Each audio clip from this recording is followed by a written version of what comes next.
friends, this is Teresa, and this week we are talking about resilience. Today, I'm going to share with you the top 5 habits to build resilience and how to bounce back from setbacks. The first video, we talked about what resilience is. It's like this rubber band that goes back into its original position and has this flexibility and it bounces back. When we lack resilience, it's like the rubber band that keeps getting stretched and eventually it doesn't have that bounce, it doesn't have that elasticity.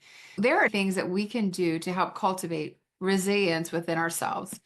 I would love to know what daily habits help you feel stronger and more in control of your life. Here's my top 5. Mindfulness. Every morning I take time and I have this daily practice where I have mindfulness.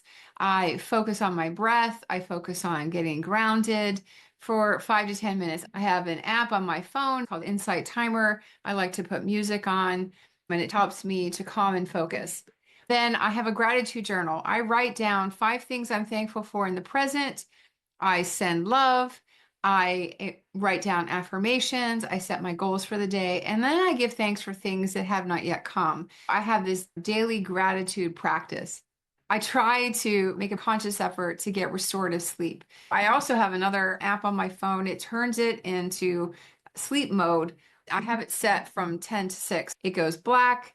Everything's dark. It turns off all the blue light on my phone. If I happen to be on it scrolling for last minute things, it will be black, no blue lights.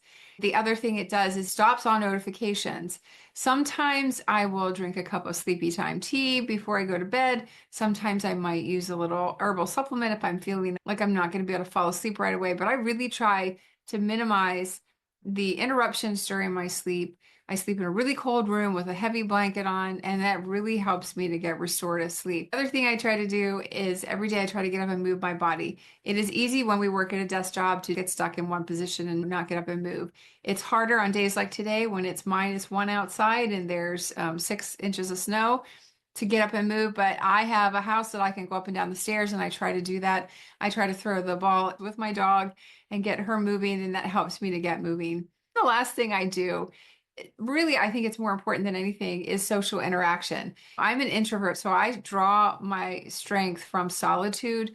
I don't necessarily draw all my strength from being with others, but I have a core group of people that I love and I need to spend time with.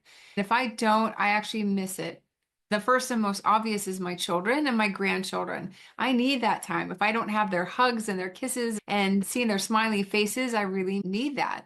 I have a couple friends that if I don't get time with them, boy, do we notice it. In fact, my best friend's husband yesterday said, please be more intentional about spending time with your best friend because she misses you when you don't. I get so busy in my world of being a small business owner and things like that that I forget to take time just to go have tea with my best friend. I love building resilience into my schedule. Those are my top 5 things that I would recommend. It's not about making big changes. It's about making little baby steps as we go throughout the day.